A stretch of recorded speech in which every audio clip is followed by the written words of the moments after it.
Je suis Xavier Ducerf, je suis directeur de Allianz en Polynésie française. Alors dans la vie quotidienne, un assureur, ça sert déjà à évaluer les risques auxquels la personne va être confrontée.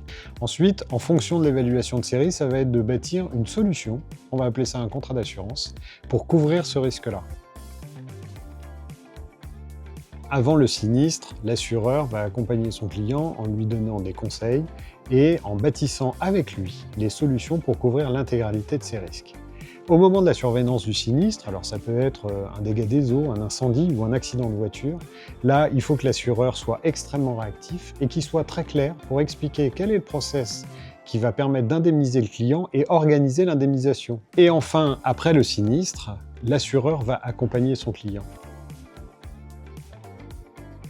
En matière d'assurance, on pense souvent à l'assurance individuelle. Il y a également une approche collective. Si par exemple demain nous avons un cyclone en Polynésie française, l'assureur est là pour faire face à ce choc, accompagner la collectivité dans le fait de pouvoir reprendre ses activités économiques, protéger les biens, protéger les personnes et protéger les familles. Le rôle de l'assureur est de plus en plus préventif et ça devient maintenant peut-être sa mission principale. On va prendre deux exemples pour un particulier dans son habitation. La multiplication des multiprises qui s'enchaînent les unes derrière les autres avec un appareil lourd, type un frigo, qui est branché derrière.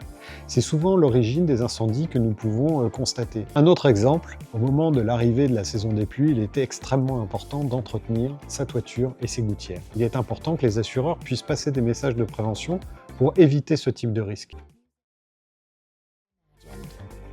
Alors oui, il y a une idée que j'aimerais déconstruire. L'assureur n'est pas simplement là pour indemniser un sinistre. L'assureur est un partenaire de confiance qui doit protéger les biens mais aussi la famille.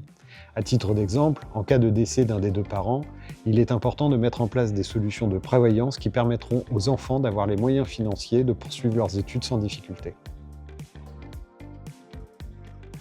Aujourd'hui, le monde de l'assurance est en pleine transformation. Premier exemple, l'arrivée de l'intelligence artificielle fait que nous avons aujourd'hui les moyens d'être beaucoup plus efficaces sur la prévention des risques, mais également sur les parcours d'indemnisation de nos clients. Un deuxième exemple, les changements climatiques. Aujourd'hui, on connaît une intensification et une multiplication des événements extrêmes, comme par exemple des cyclones. Face à cette situation, les assureurs ont été contraints de faire évoluer leur modèle pour garantir qu'en cas d'événement de grande ampleur, nous puissions faire face et continuer à garantir les risques.